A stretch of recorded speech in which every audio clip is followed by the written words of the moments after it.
عروہ بن زبیر نے مسعود بن مخرمہ اور عبد الرحمن بن عبد القاری سے خبر دی کہ ان دونوں نے حضرت عمر بن خطاب رضی اللہ عنہ سے سنا۔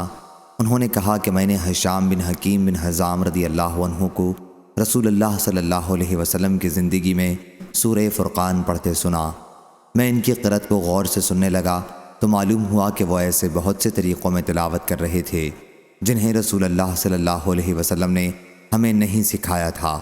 ممکن تھا کہ میں نماز ہی میں ان کا سر پکڑ لیتا، لیکن میں نے انتظار کیا، اور جب انہوں نے سلام پھیرا تو میں نے ان کے گلے میں چادر لپیٹ دی اور پوچھا، یہ صورتیں جنہیں ابھی ابھی تمہیں پڑھتے ہوئے میں نے سنا ہے تمہیں کس نے سکھائی ہیں؟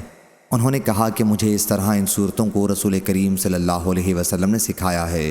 میں نے کہا کہ تم جھوٹ بول رہے ہو، خود حضور اکرم صلی اللہ علیہ وسلم نے مجھے یہ صورتیں پڑھائی ہیں جو میں نے تم سے سنی۔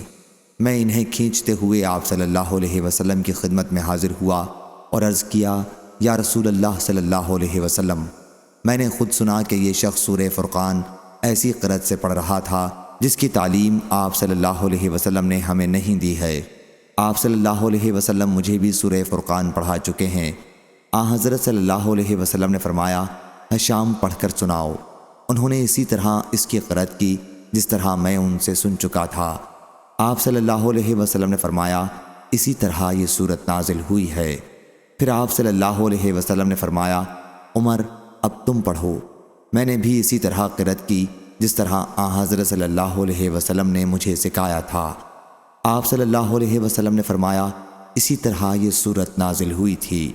پھر آپ صلی اللہ علیہ وسلم نے فرمایا کہ قرآن مجید 7 قسم کی قرأتوں پر نازل ہوا ہے، پس تمہارے لیے جو آسان ہو اس کے مطابق پڑھو۔ صحیح بخاری حدیث نمبر 5041۔